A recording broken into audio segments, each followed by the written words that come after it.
ఈరోజు దసరా నవరాత్రులు 8వ రోజు భాగంగా శ్రీ సరస్వతీదేవి అమ్మవారికి నైవేద్యం దద్దోజనం ఎలా తయారు చేసుకోవాలో చూపించబోతున్నాను.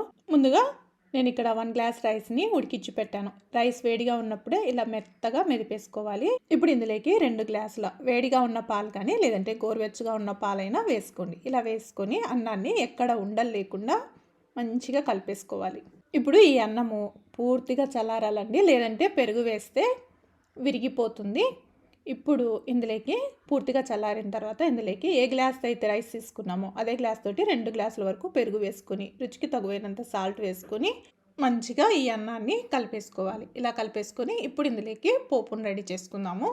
ఇప్పుడు స్టవ్ ఆన్ చేసుకొని పోపు గరిటె పెట్టేసుకొని ఇందులోకి 1 టేబుల్ స్పూన్ ఆయిల్ వేసుకొని ఆయిల్ వేడెక్కిన తర్వాత 1 టీ స్పూన్ శనగపప్పు, మినప్పప్పు, 1/2 టీ స్పూన్ ఆవాలు, 1/2 టీ స్పూన్ జీలకర్ర. మీరు కావాలంటే ఇందులోకి మిరియాలు వేసుకోవచ్చండి, నేను ఇందులోకి యాడ్ చేయట్లేదు. ఇప్పుడు 1 టేబుల్ స్పూన్ జీడిపప్పు పలుకులు కూడా వేసుకొని వేయించుకోవాలి.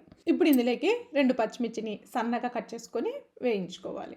ఇప్పుడు ఇందులోకి 1/2 ఇంచు అల్లం ముక్కను తురిమి వేస్తున్నాను. ఈ అల్లం కూడా మంచిగా వేయించుకున్న తర్వాత 2 ఎండుమిర్చి కూడా వేసుకొని వేయించుకోవాలి. ఇప్పుడు ఇందులోకి 1 రెమ్మ కరివేపాకు కూడా వేసుకొని వేయించుకుందాము.